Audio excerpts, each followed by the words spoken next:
যদি আপনার এনআইডি কার্ডের সাথে আপনার এমপিও শিটের সামান্যতম গড়মিল থাকে, গড়মিলগুলো কেমন?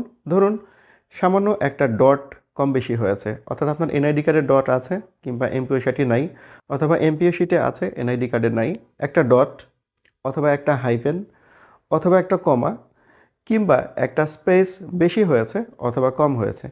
মোট এই 4টা ভুল খেয়াল করবেন। এই 4টা ভুল ছোট ছোট, যদি এই 4টা ভুল আপনার থাকে তাহলে আপনি 100% নেক্সট উইকে বেতন পেতে যাচ্ছেন। এই 4টা ভুল ছাড়া আরও যে প্রবলেমগুলো আছে সেক্ষেত্রে কিন্তু আপনি বেতন পাবেন না। সুপ্রিয় দর্শক, আমি যে কথাগুলো এতক্ষণ আপনাদের সাথে শেয়ার করলাম, এই কথাগুলো কিন্তু আমার না, এই কথাগুলো হচ্ছে EMIS-এর ফেসবুক পেজের। আপনারা যদি এই লেখাটা সরাসরি পড়তে চান তাহলে এই ভিডিও ডিসক্রিপশন বক্সে যাবেন এবং ওইখান থেকে আপনারা লিঙ্কের উপর ক্লিক করবেন, তাহলে সরাসরি সেই লেখাটা আপনারা পড়তে পারবেন।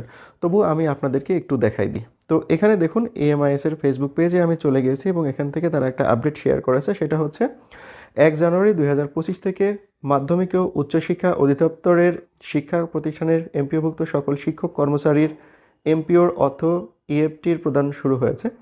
যে সকল এমপিওভুক্ত শিক্ষক কর্মচারীর এমপিও শিটের নামের বানান ও জন্ম তারিখের সাথে তার এনআইডি এর নামের বানান ও জন্ম তারিখের হুবহু মিল রয়েছে এবং ব্যাংক হিসাবের তথ্য সঠিক আছে, তারা ইতিমধ্যে ইএফটিতে এমপিওর অর্থ পেয়েছেন। যাদের এমপিও শিটের নাম জন্ম তারিখের সাথে এনআইডির নাম ও জন্ম তারিখে ডট, কমা, স্পেস বা হাইপেনের মতো সামান্য অমিল রয়েছে, আগামী সপ্তাহে তাদের অর্থ ইএফটিতে প্রেরণ করা হবে। তার মানে বুঝতে পেরেছেন, খুব ছোট ছোট ভুল যেগুলো ছিল সেগুলোর জন্য অর্থ ইএফটিতে প্রেরণ করা হবে। এরপরে আমরা যদি আসি, তবে এমপিও শিটের নাম ও জন্ম তারিখের সাথে যাদের এনআইডি এর নাম ও জন্ম তারিখের অক্ষর বা সংখ্যাগত অমিল রয়েছে অথবা ব্যাংকের তথ্য ভুল আছে, তাদের অবশ্যই যথাযথ প্রক্রিয়ায় সংশ্লিষ্ট দপ্তর থেকে তথ্য সংশোধন করে প্রেরণ করতে হবে, অন্যথায় তাদের অর্থ প্রেরণ করা সম্ভব হবে না। যাদের ব্যাংকের তথ্য ভুল রয়েছে তাদের ব্যাংক থেকে তথ্য সংশোধন করতে হবে। যাদের এনআইডিতে ভুল রয়েছে তাদের নির্বাচন কমিশন থেকে তথ্য সংশোধন করতে হবে। যাদের এমপিও শিটে তথ্য ভুল আছে তাদের অনলাইনে আবেদন করে এমপিওর তথ্য সংশোধন করতে হবে।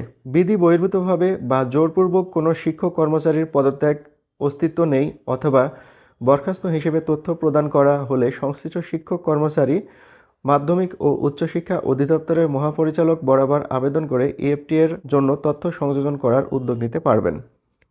কোনো শিক্ষক কর্মচারীর এনআইডি না থাকলে তারা মাধ্যমিক ও উচ্চশিক্ষা অধিদপ্তরের মহাপরিচালক বরাবর আবেদন করে ইএফটির জন্য তথ্য সংযোজন করার উদ্যোগ নিতে পারবেন। তো এখানে